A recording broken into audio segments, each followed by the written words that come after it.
It's hardcore history. This is human history. Pain is pain, love is love, and those are things that creates a connection between you and a person who lived, died, and suffered a long time ago. This is us still.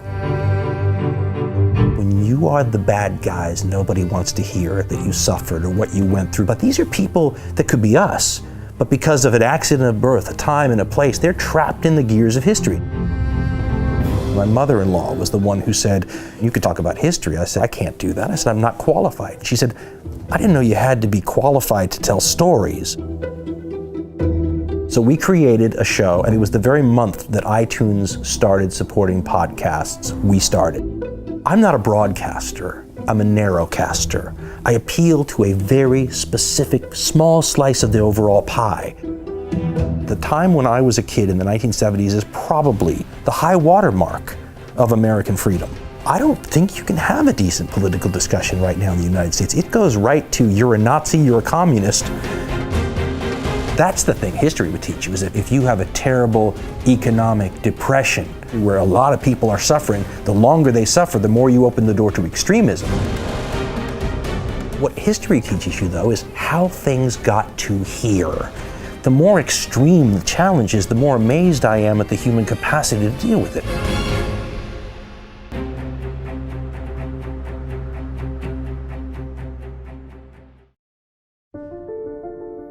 They say that the human race is doomed, that we have lost touch with our true nature, that the media has corrupted us, and that the planet has no future.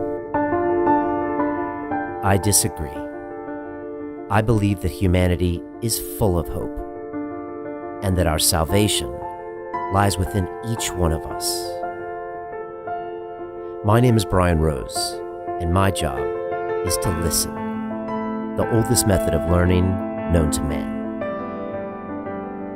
Each week I seek out individuals that are changing the world, people who are living and thinking in a different way. Their stories will challenge your beliefs, make you question your choices, and perhaps inspire you to change.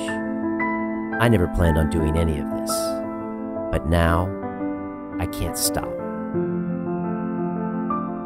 Join me on this mission and make humanity something we can all be proud of. It's time for you to man up, to once and for all tell your mind who the fuck is boss. I need a fucking answer. What's it gonna be? I don't know what it is about this fucking sport, but it attracts people that really need to do deep work on themselves. I failed in this city. All these bad memories. I never really felt like I gave a fuck about me or my life. I almost killed myself, like... Think about something that is gonna drive you when it really hurts. Some kind of demon you wanna fight. This is not Pussy Man, this is Iron Man. Under pressure reveals true character. What are you gonna do? You're gonna be in Chattanooga, May 20th or what?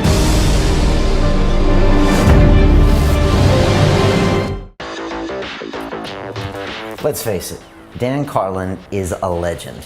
His hardcore history has been going since 2005, and I've spent many a night, many a weekend listening to his 4-hour renditions of the Siege of Munster, the Blitz, and Genghis Khan. This man has a true talent for telling historical stories. He's a former video guy and a former radio man, and now he has his own business creating hardcore history and his Common Sense podcast. Dan is political. We've been working to get him on the show for years, and I know you're gonna love this conversation with him. So sit back and enjoy. Inside London Real Studios, we have been busy closing out our Business Accelerator. Next is the Life Accelerator, 18 high performance habits to master your life. So check that all out inside the Academy. And here's a little bit more about it now. London Real doesn't stop when the conversation ends. You see, that's when we get started. Because everything begins with a thought, and then comes the action. The London Real Academy is our global transformation platform. Here we bring together thousands of students from over 75 countries. Whether you want to build a profitable business from your passion, or learn to speak to inspire, or broadcast yourself with your very own podcast, or accelerate your life to become a high-performance person, we have the online accountability course and personal mentoring program that will make your dream a reality. Join us, and we'll take your life to the next level, together. Our next accelerator course is starting soon.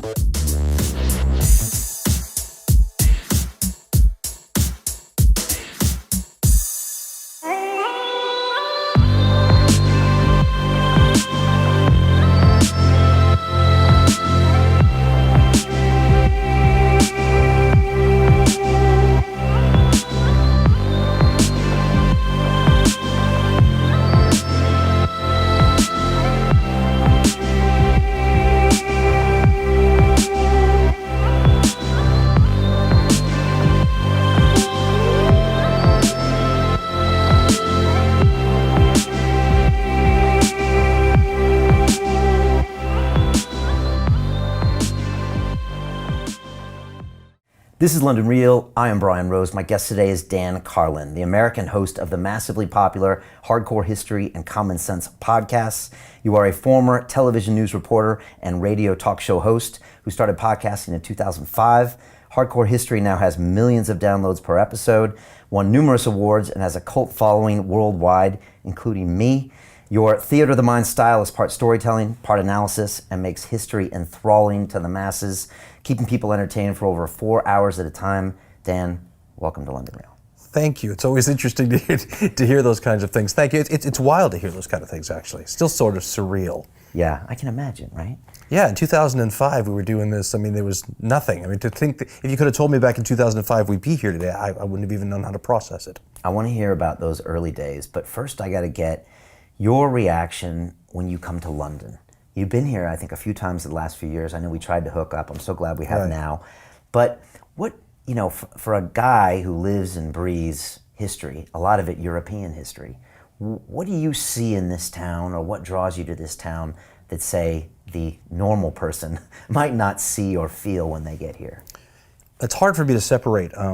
You know, I was here as a kid for about 4 or 5 months, and it really got into my blood back then, because I was a history nut even back then. And so I have a hard time separating that, you know, my nostalgia and how it feels familiar from the way I would feel if I came here yesterday for the first time. But it is the most interesting historical city I've ever been to. And you know, the world's full of great historical cities, so I don't know why, in my mind, London stands out, but maybe it's because it's so easy for an American to walk around here and explore, but you just get this feeling like you can let me loose here and I can run up and down all the little alleys, where there's a lot of countries that have equal history where I wouldn't feel either as comfortable or as independent and able to do that. But London's one of these places with, like you said, more nooks and crannies, and I mean, you couldn't explore it if you had 15 years.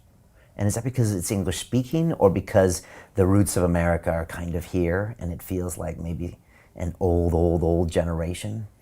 You know, it's the English-speaking thing. I don't think you can minimize that, but I feel like the English make it easier, for me anyway. I mean, everybody's got a different experience, but I was in Paris yesterday, and there's just, you know, this sense of, you know, you're never quite sure, you're planning around different things, whereas whenever I've had any problems here, it's so easy. I mean, in a weird way, I feel more at home here than in some U.S. states.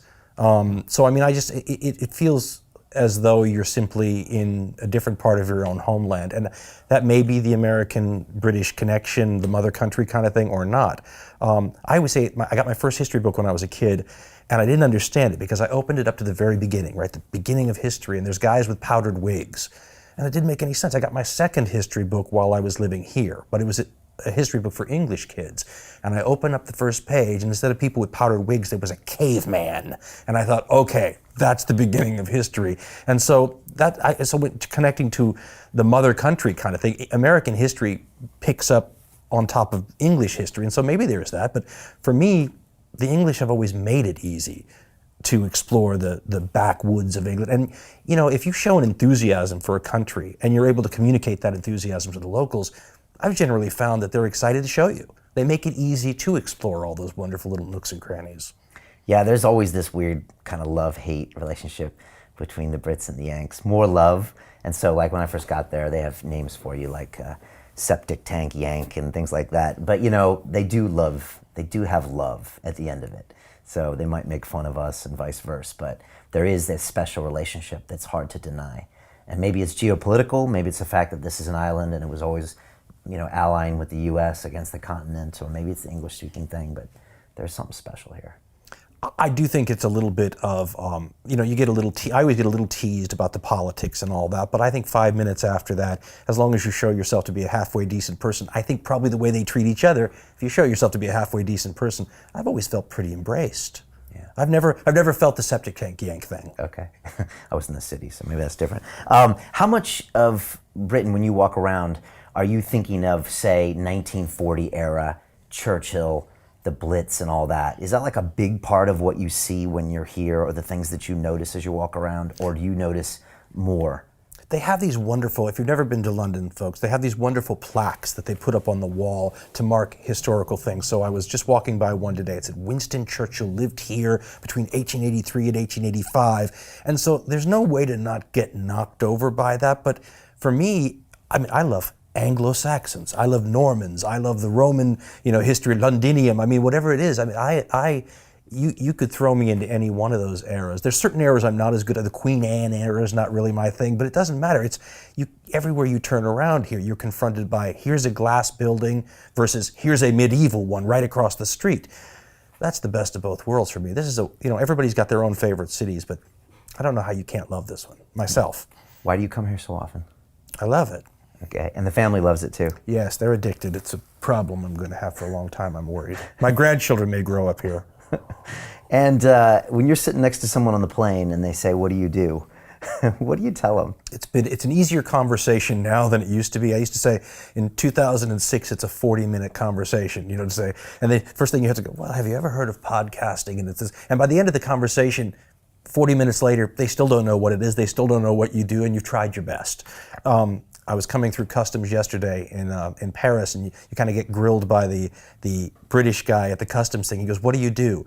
I go, I'm a podcaster. He goes, come again? And so we started well, have you ever heard of, so finally I said journalist. He goes, what kind of journalism? I go, podcasting. And, you know, we were in a big circular feedback loop at that point, but it's a lot easier than it used to be. But there's still people that don't know what it is. Oh, sure. Especially over here. Oh, really? You think it's different in different I think we lag 3 or 4 years from the States when it comes to adoption of technology, and especially podcasting for some reason. I do believe that's true. But I think it's more of I think it's more of an age thing. Okay. You know, when I did talk radio, I started in talk radio when I was about 26. And radio's demographic's quite old, especially talk radio. They were saying that the median age back then was in the mid-50s. And it was always hard for me because it was a little like practicing medicine as a doctor. No one wants to hear some 26-year-old talking politics when you're 20 years older than he is. But now with podcasting, it was the other way for a long time, where all of a sudden, no one under 30 was listening to podcasts. So now, I think since, you know, we started doing this in 2005, that group has grown up. So in my mind, anybody under about 40 or 45 generally know about it, and people older than that, if they do know about it, they're pretty hip, I think, pretty in touch. Yeah. Tell me about you. You grew up in LA, your parents were in the movie business. What was that like back then? You know, when you're a kid, it's just your parents. And I mean, I get this with my kids today. I mean, if you were, you know, I was speaking somewhere yesterday, and I'm not famous anywhere except rooms where people deliberately come to see you, right? But then I get the treatment, and my kids are just, you know, they're just shocked. It's just, you know, your idiot father, and these people want to hear you talk. I think. What was the question again? I'm 52 years old. I'm forgetting these things. That's right. Like LA, growing up LA, yeah, both your parents are in the movie business, and that town, you know, back then, what was it like? Did it feel different? You know, it's different when I think back on it, it's different. So for example, I was walking through a room about a year ago, and my wife was watching I don't watch very much television unless it's a sporting event. And so I'm walking through the room and I just freeze because I hear this voice on the television. That usually happens if it's my mom, because, you know, there's like a nerve that goes off when it's your mother. But she's an actress. Yeah, you do see her so on the you hear her television. voice and you just go, but this was another voice. And so I stopped and I looked at the television show, And it was one of those Real Housewives of this or that, and I don't know anything. And I said, who's that lady there? And my wife said, Kim Richards. I said, Kim Richards? Well, my mom had been in a TV series with her when we were kids, and I palled around with her, on the set. I mean, I don't know Kim Richards would remember me, but that voice was in my head. And so when you say those kind of things, you think back and you go, God, I kind of remember that. I don't think about it because it's stuff when you're a kid. But now I think, I'll go to a movie set now and I'll tell my kids, see those mic cables and all these things we used to step over? I used to do that as a kid. And so it actually, in retrospect, as an adult now, I think about it more and it resonates in the way you're talking about more. When you're a kid, everything just seems sort of normal. So it actually just seemed normal. But it's probably the reason you went into television broadcasting? No, maybe? I don't. I think it's, I think it's a gene. I really do. My great-grandmother was an actress. My kids want to do that. Did you ever want to act? For about 5 minutes, but Or I got... do you? No. and what I was into was, we were doing improv, and I love to do improvisational stuff. I didn't realize the difference between being a working actor, you working actors out there know, and being a guy who stands up and does improv comedy for fun, right? And so the difference, I think I read somewhere an actress who said there was a huge difference between doing this for fun and then realizing your livelihood depended on it, and I never got to that point where my livelihood depended on it, but I could see it in the distance. And I was not gifted. I think if you do these things and you're instantly fantastic, that it pushes you forward. But I find real acting to be more of a struggle and not natural and not fun. I mean, the improvisational stuff was fun. The real acting is, as maybe people don't understand, it's really hard work. And if it doesn't come supernaturally to you, I guess I took years of it in school, and it was great training for where I am now, but I never would have been able to connect A to B and said, oh yeah, this will be so helpful down the road when I'm podcasting years from now, But I do think it's a gene. We certainly didn't get the athletic gene or the math gene or, anything like that. So it's nice to have something maybe we're good at. And what was LA like back then? Was it different? Better is a good way to put it. It was a good way to put it. There's a couple of websites that I sometimes go to. I was from the San Fernando Valley in Los Angeles, which is a very specific place. And there, what it was like to grow up as a kid in the 1970s in the San Fernando Valley. And you look at it, it's very nostalgic. But one of the differences between London and Los Angeles is Los Angeles knocks all its buildings down every 15 years and rebuilds them. So if you don't go for a while, you don't even have any landmarks anymore.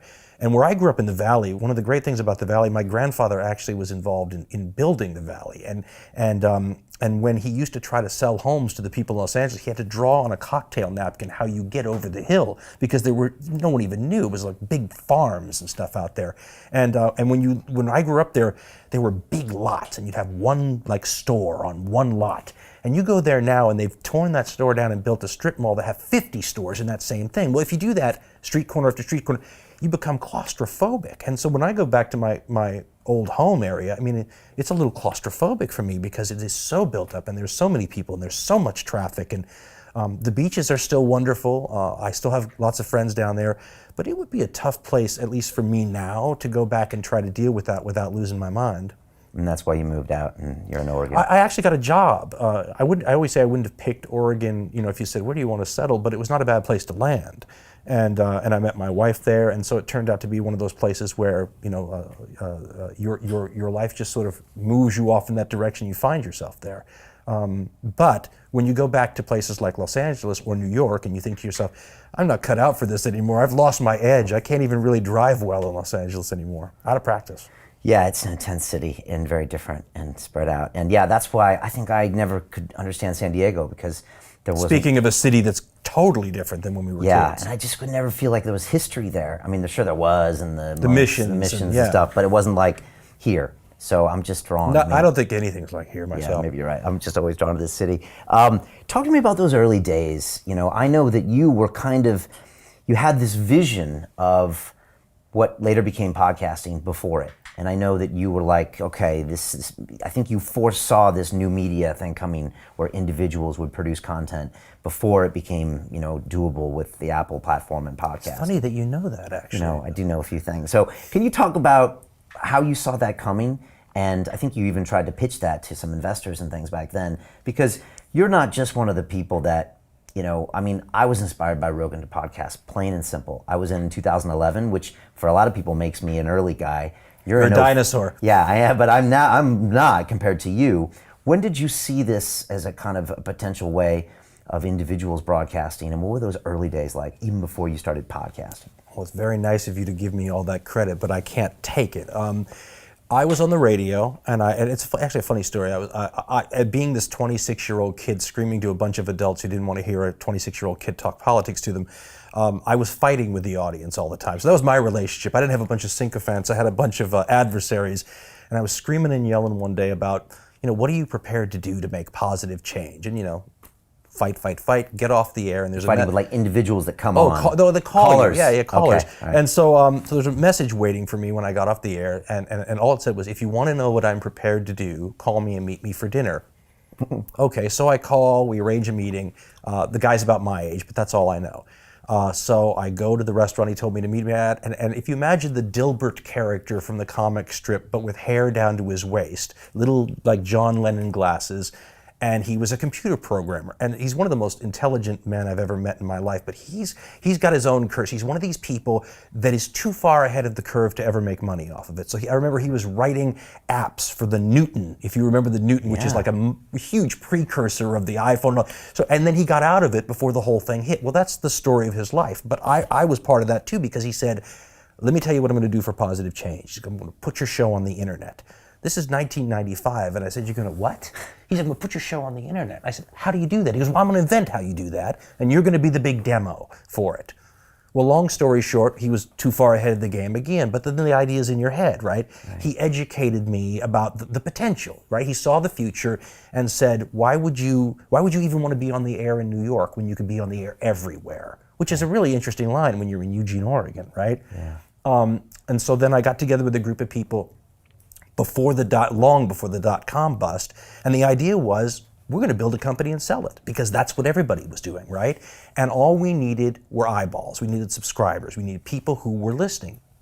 That's my role. Right. So we created a show, and then in 2005, it was the very month that iTunes started supporting podcasts. We started. And because one of the people in the company came to me and said, that show you've been planning for years? He goes, do it now. And he was an Apple guy who had just left Apple. He said, trust me, do it now. Well, you can start something at any time. There's no necessarily deadline date. So we could have waited years and sort of said, we're getting it ready. And he said, start it now. And so we started it. And to be honest, I had a huge advantage at the time, because it was, in 2005, it was like kids in their dorm room, trying to learn how not to spit into the microphone. Well, I wasn't spitting into the microphone by that point. I'd been a professional for you. So you've been a professional radio guy now for 10 years. I remember telling my partner, I said, what we're going to do is we're going to, like the Oklahoma land rush, we're going to go in here, we're going to secure our territory, and then when all the big boys come in, we're going to defend it.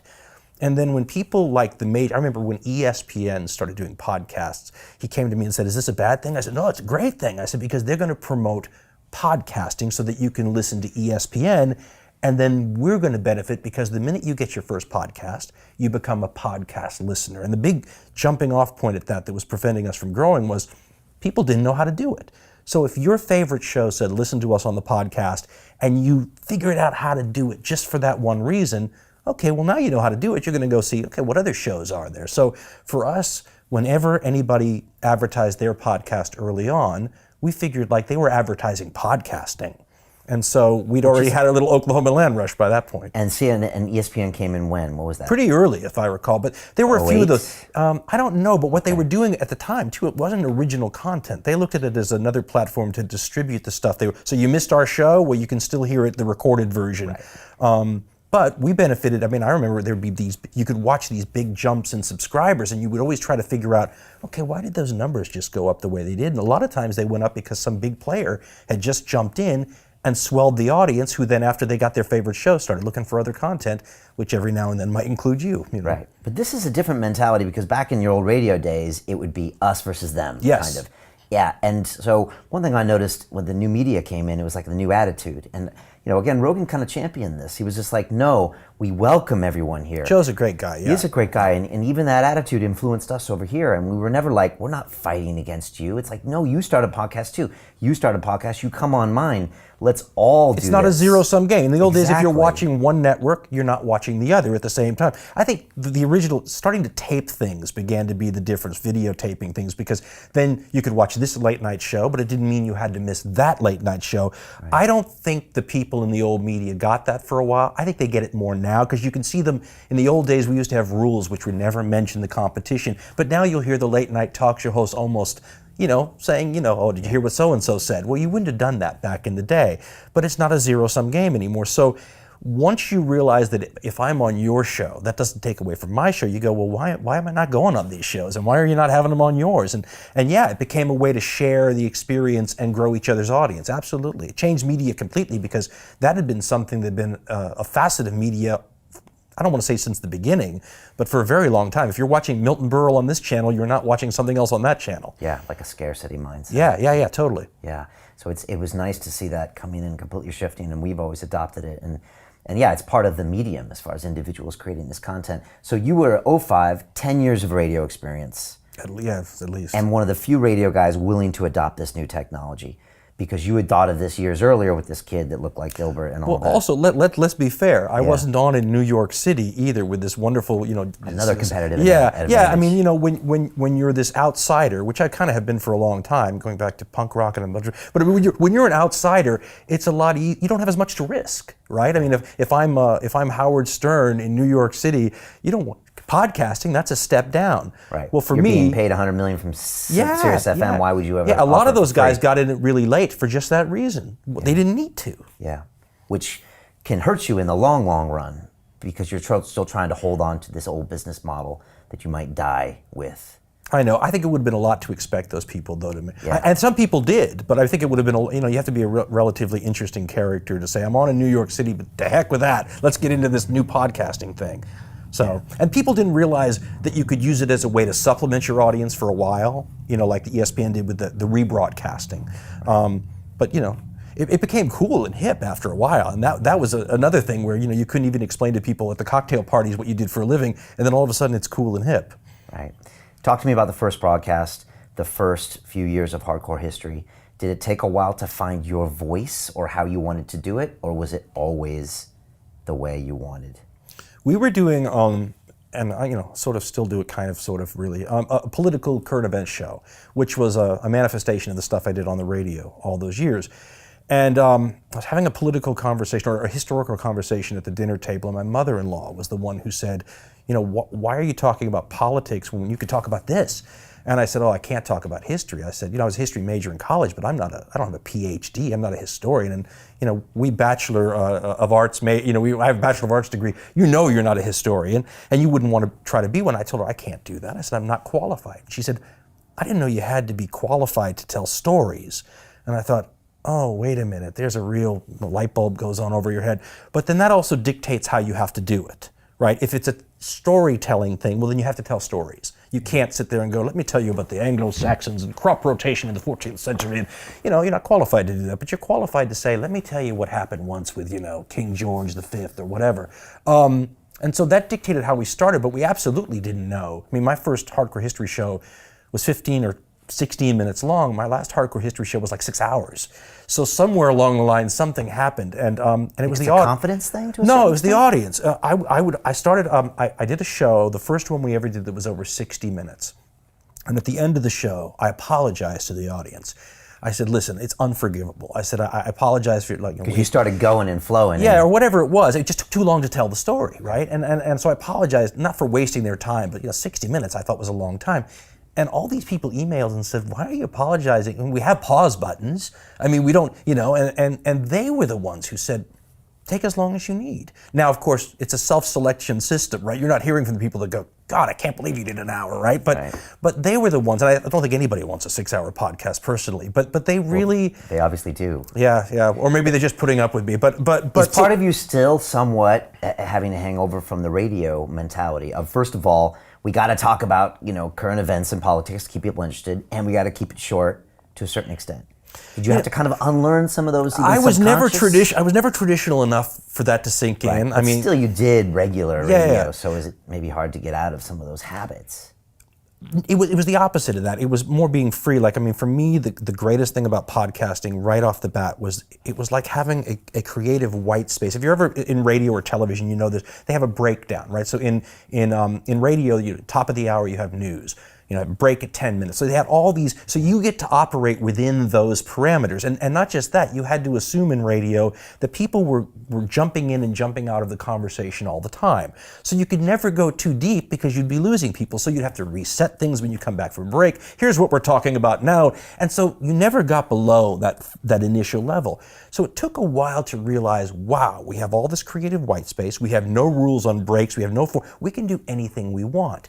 And we can assume that if you listen to the first 5 minutes, you've listened through to the next 5 minutes. So we don't have to keep talking about level 1 stuff. Now we can take it to level 2 stuff. So the conversations became different, but you have to do it for a while to sort of realize what having this creative white space means for you. So we had been doing the current events political podcast for a while before we started Hardcore History. So when we started Hardcore History, I was excited about the white space. I knew that it was there. I didn't know what to do with it yet. I didn't know how it was going to sound. That first show we ever did was just musings. I mean, I don't think there's any history there. We made the mistake, maybe not a mistake, a logical deduction, that if you're listening, you already know the history. And so all I did was have the kind of conversations you used to have as a history major with your other history majors. So it was something about Alexander versus Hitler. So you stand and go, let me tell you about this combination. Alexander, we assumed you knew them both. So we did a couple of those shows, and I started getting emails from people that said, I love what you're saying, but I have no idea, about these people. Can you give us some more background? So that became the initial thing that lengthened the shows. But it also starts to go into that realm where you're getting out of storytelling now. You're giving historical information. So I had to, and I'm not sure I've ever successfully accomplished this in the right way, but you have to figure out, okay, how do I give you the background information without talking about crop rotation in the 14th century and acting like I have a degree in that? So you don't want to act like you have a degree, and you don't want to bore people. No, and listen, there have been several things that have been interesting along this path. One of them is having your assumptions confounded, and one of my assumptions was I was going to get savaged by legitimate historians. And they've been very kind. Now, as someone once told me, you sell a lot of books for us, which is a nice thing. So maybe they're very, but they've been remarkably kind. And I'm hoping it's because we figured out that sweet spot where they know we're not infringing on their territory, and yet at the same time, I always like to say we're appetizing a new generation of people to be interested in history. And we do it a lot more. History used to be, when I was growing up, Churchill-type history, Toynbee-type history, where these grand stories, but also a historian would say today, these grand, inaccurate, bias, all the things. But those are the pageantry things that introduce young people to it in a way that they like it. So I figure if we introduce it to you, you can find out where we were wrong or where we broad brush things and all these kinds of things, and read the good history. We sell the books that we use for the show's research on the website as a way to say, if you liked what you just heard, why don't you go read the original sources we used and really get deeper into it. And there's been a symmetry there that I hope and think works, but I can't claim credit for having sat down in 2005 or 6 and saying, let me tell you what, you stumble along the way and hopefully make these right choices. And I think there's some luck involved and end up here. So the historians have been very kind. But you are very detail-oriented. And so why did you think they would slate you, the historians? Because I think maybe I would have. I mean, I think if I'd had the degree... Who is this guy with a bachelor's degree? Yeah, and who does he think he is? And, they're bigger people than I am, maybe is a good way to put it. And I think they have a beef. I mean, I think if you say to yourself, well, who is this person to be giving you this information? One guy had an interesting line, which I thought was relevant. He said, I don't have a problem with you, but I have a problem with people that try to do what you do sometimes. Because not everybody approaches it the same way. And yet there's some wonderful history podcasts out there. I mean, Daniele Bolelli's got one, Mike Duncan's got one. I mean, those are great people. And so, I mean, I think that we've opened up the door here in a way that I hope helps historians and history as a genre. I know we're sending lots of kids to college who want to take history as a major. And there's a crisis. I read several books years ago about this crisis of we're killing the next generation of classicists and historians because it's so minutely focused, and we're writing so much for our peers in the other halls of education and not enough for the people at ground level. But it's hard if you're getting into the very, very disciplined, scientific, peer-reviewed type stuff that they write. It's hard to interest your 10-year-old kid in that. Whereas, if I get up there and talk about knights and flags and battles and all this, which is the stuff I like, you can interest a lot of people who can then go on and take that class on crop rotation in the 14th century later, from somebody who's really good at teaching it. Yeah, I think we've all had a Dan Carlin moment, and this was mine. It was like a November or a December, and it was super cold outside, and I was on my balcony grill, because I'll grill in any weather. Me too. And I have a gas grill. That's because we're both from the same place. We're paisan. That was that. Paisans. And so I'm grilling, and I'm listening to one of your podcasts. It might have been you describing the Siege of Munster, maybe. I mean, that's one of my favorites. Me too. I like that don't know one. why that's my favorite, but because it's bizarre. It's bizarre, and I never heard this story before. And then you have a way of being able to tell this story that never ends and feels like it goes on for 3 hours in a way where it does. Yeah, it does. Because it went on for how many days?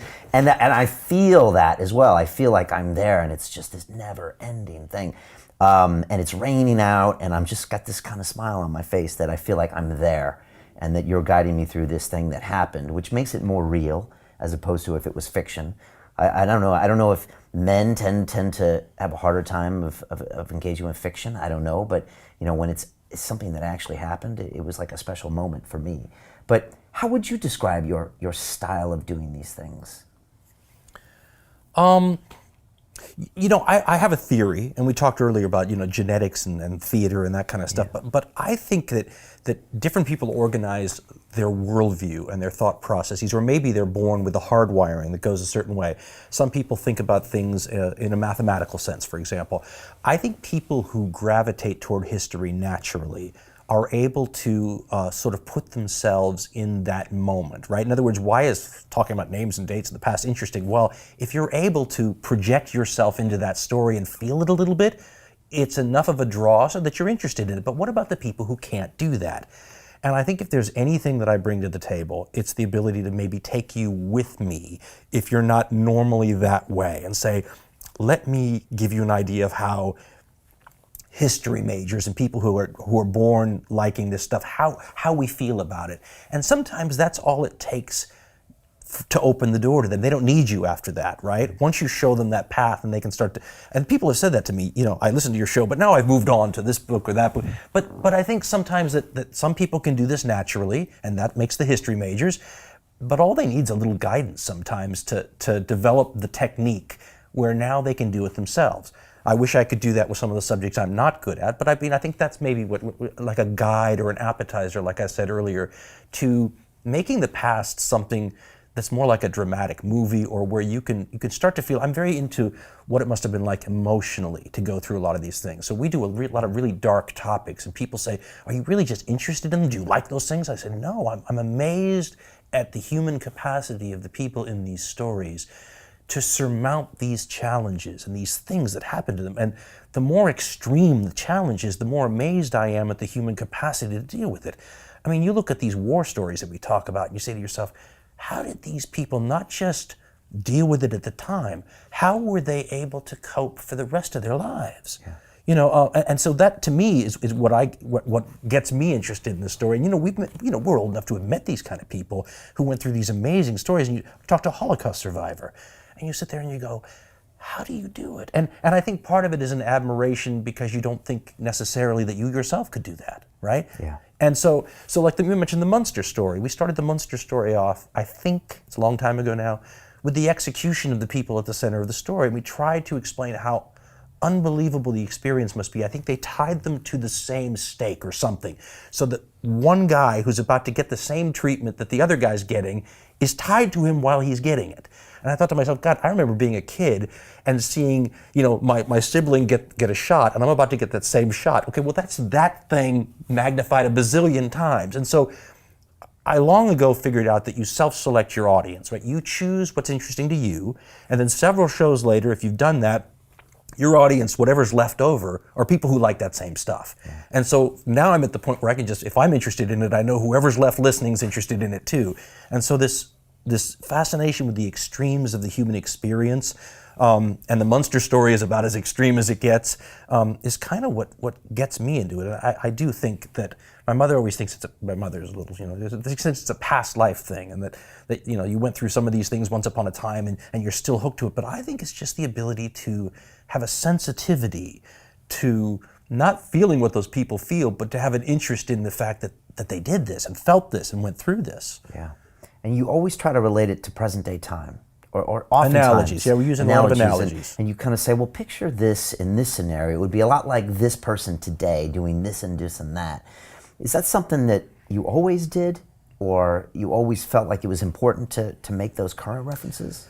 That's an interesting angle too, because I think that's dangerous. I mean, I think we're playing with fire with that a little bit, but I don't see any other way to do it. And the reason you're playing with fire is because analogies are inherently not quite right, as we all understand. Yeah. So when you said it's a little like this, that's exactly what it's a little like this. Okay. But those are the things that allow it to be real, because otherwise, if you're talking about the Munster story again, we're talking about the Middle Ages, and there's so many things that are different. The old line that the past is a foreign country, they do things differently there. Well, okay, so how do you relate it to something that you can understand? And that's why the analogies come in handy. But I'm very careful with them, because inherently, the one thing, again, about being a history major but not being someone who's a doctor is that those analogies are a great way to have somebody misunderstand the past. And so carefully you try to say to people, imagine this. And that to me is the storytelling element. So when you say, I had a grandfather who was a fantastic storyteller. Maybe that's genetic too, but you have to find ways to make things relatable, and then you have to be careful that you don't go overboard. So yeah, the analogies are really important, I think, but they're a little dangerous. The Munster Siege. You keep saying we. Who's we when you go to create this piece? It might be the royal we. It might be. Okay. And how long does it take from the very start of maybe it catching your eye, or you thinking, you know what, it's about time I tell this story, to where I finally get to pay for it and download it on It's iTunes? free for years. It's free for years. We don't put them in the paid archive for years. Oh, for years. Okay. I wanted to talk about your business model at some point. But all right, so until I download it, what is that length of time, and what happens over that process? And is it fairly consistent? It's getting longer, isn't it? I'm doing about 2.5 shows a year now, and that's unforgivable. But that's fine with you, right? No, we'd make a lot more money if I could get one out a month. I'm not that competent. I have these wonderful tales in my back pocket that I keep, and the Munster story was one, right? You read these stories years ago, and you go, someday I will tell that. And I have some that I keep, like the next one I'm going to do, and we never talk about what they are in advance, but the next one's a back pocket story where you go, okay, people really want to hear this. And then I throw more obscure things in between. It starts with a lot of research, as you might imagine. And some of these stories, we did a big, long series on the First World War. And, it's a little, I always have to leap before I look with these topics a little bit, because by the time you've started the research, if you've decided you screwed up and you made a mistake, it's too late, right? The conveyor belt is moving and you're committed. So you have to sort of roll with the punches. On the First World War one, I forgot, without thinking, that every country in that war has their own version of the history of it. So you can't just read 5 books or 10 books from Britain or the United States. You have to go get a book of Italian history on this, and you have to go get a book from the German point of view. Well, now you're exponentially increasing the amount of reading material, but I always try to show it. This is my view of things. I like to try to have a Rashomon sort of effect on these stories. I always explain it to kids like there's a Gilligan's Island episode where a crime happens, and then for the rest of the episode you get to see how every character in the show saw it differently. Mm-hmm. And that's, I try to point out that, look, history is something that is just like our lives right now, where if you and I look at a political situation, you may view it entirely differently than I do. And I got a letter from one guy, and he was a great letter. He said, I didn't realize that the past wasn't just set in stone and was one way. And he said, I didn't realize that, in the United States we have like a Fox News and an MSNBC, so sort of a right and a left. He goes, I didn't realize that there's the equivalent of a Fox News version of history and an MSNBC version of history, and one might be the only one that survived. So to be able to try to say, how did the First World War look from the German? I always called the First World War the greatest tragedy that ever happened to Germany. If you could turn around, if you're German and you could turn the clock back, and you could avoid that. You avoid the Second World War. So imagine how that must have felt. I'm also fascinated with the people that get caught in the gears of history. So we did a show on the Eastern Front, which one of these great tragedies, Ghosts of the Ostfront, we called it. And one of the angles that was mixed into the show was, that in the American mind at least, this is a conflict between two bad guys, right? Hitler and Stalin. And there was some American generals used to joke that we should just let them fight and kill each other off and they help the side that was losing, right? So that they could do more. But imagine if you're a German soldier, for example, who's forced to fight for the Reich, but your family has been persecuted by the Nazis, so you actually have to go there and fight for them. And you're fighting a Russian soldier who maybe is forced to fight because they've got a pistol at your back, but your family's in a gulag somewhere. These are people that could be us, but because of an accident of birth, a time and a place, they're trapped in the gears of history. Now, that doesn't mean there weren't committed Nazi soldiers fighting for the Reich or committed communist guys fighting for, you know what I'm saying? But in the millions and millions of people who get trapped in these stories, are people that could be anybody that are just wrong time, wrong place, and yet we don't always have a lot of sympathy.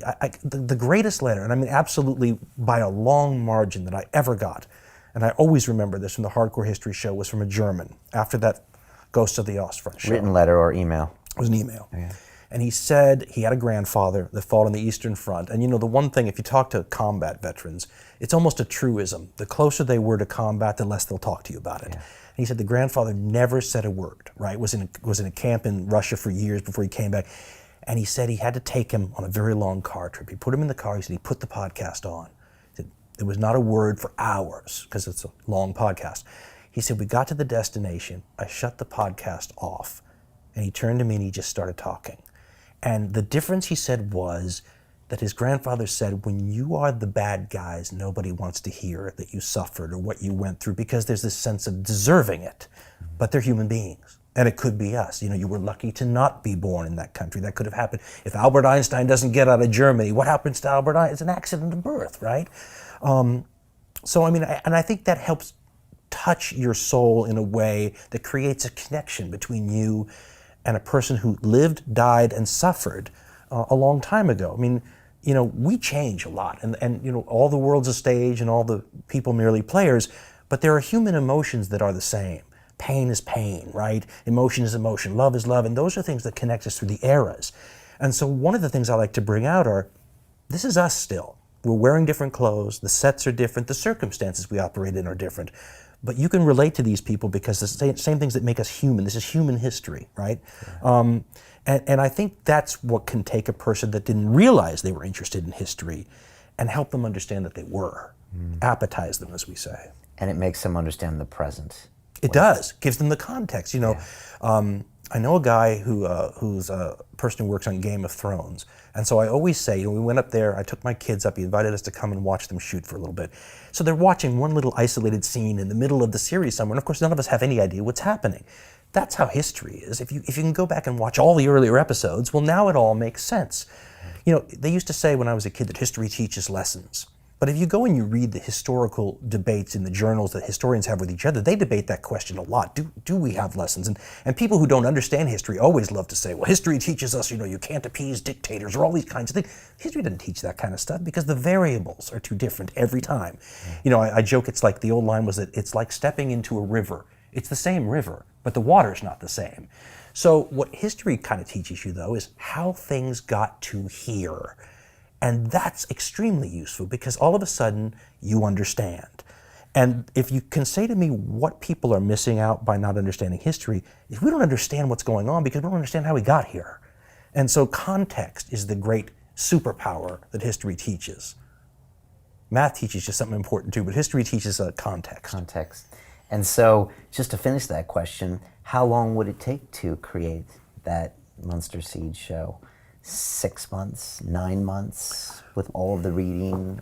When they were less intense, we used to be able to get one out every month and a half. But you read that many books and digest. Well, but we didn't back then, and that's really the difference between I don't like the old shows. I tend not to like any of the. It's funny, but that's natural. Yeah, I don't like any of the stuff we've done, but I really don't like the old shows. But I don't like them because they don't match the bar where the bar is today. Those were good shows by the standards of 2006, 2007, but the standards were much lower, right? Today's standards are much higher, and they should be. The medium has come of age, as they say. But that means we have to work a lot harder, right? The expectation level's higher. And I don't mind that because I do feel like we're I'm using every brain cell. Does that make sense? Yeah. You know, I'm fascinated by potential. And when you study history, you study these august figures, you think, dang, you know, what's the difference between potential and success? And the guy told me once, he said, potential's a devil. He said, because you could become president of the United States and not have lived up to your potential. It could haunt you, right? But I feel sometimes like when these shows are done, especially the recent ones, they're so intense. And by the end, you're so spent. But I told my wife, I can die happy knowing that we used every brain cell, whatever potential was there, I maximized. And that's satisfying, for me anyway. And you're proud of these latest episodes? No, I see all the flaws. That's natural. I'm glad you guys like them, but I just see all the flaws. And how long will it take you to actually record those? A long time. 7 days, 10 days in the recording booth? Months. Months, okay.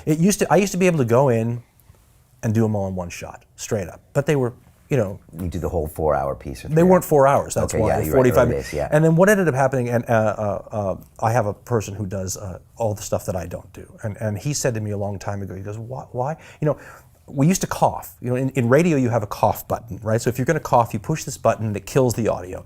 And we started running into a problem because in podcasts you don't have a cough button. So I mean, I would get in there and I would start ranting and raving. Like at the 35-minute mark, I would cough, or there'd be something I said, stop, and we'd start over. And finally he looks at me and goes, why are you starting over? He goes, just stop. He goes, pick up where you left off and we'll cut it and splice it together. And I said, I can't do that. I said, I'll ruin my chops. I'll never be able to go back into, you know, that's again, still, you know, hedging your bets, thinking I'll never be able to go into radio because then I'll never be able to do those long monologues again.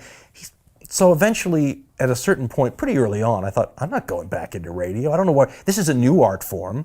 Who says we have to do it in a stream of, why can't we splice things together? There's no script. So if you're going to do a 4-hour show with no script, there's going to be editing. Yeah. And the funny thing is you do get a little addicted to it because you sit there and go, I didn't like yesterday's version. The energy wasn't right, so we'll redo it. But it's different. It turns out it's funny because if you compare the two, they're nothing alike. No two versions I ever do even sound remotely the same. So, but we do a lot of editing now, and it's several months of reading, note-taking, marking passages in the books that you want to make sure you include, quotes and stuff. Yeah. And then you get in there and you start the process. And some days are better than others. Talk radio is a little dependent on what side of the bed you wake up on in the morning. I did 5 days a week, 3 hours a day. And I used to say I was a pretty good talk show host for 2 of those days. And the problem was I wasn't the other ones, because what side of the bed you wake up Could I tell or you could tell? I think everybody could tell. Yeah, okay. But the difference is that if I'm crappy that day, you don't have to hear it in the podcast, right? So you are definitely getting the best of me. We could take a mulligan, as they say in golf, if it's a bad energy day or you didn't sleep well, or when we had little kids, if the baby kept you up all night. And my wife would say, the baby never kept you up all night. But you know what I mean. So this is, you create a new art form almost because you have to. Right? You're working your way through the practical dilemmas involved in getting the work done, so you develop workflow things. And so that's kind of how it developed organically. We can't take credit for having thought of any of it. And you probably do that uniquely. I mean, everyone else has probably their own process. I think so. Yeah, I think so. Not many people do actually what you do. Well, people tell me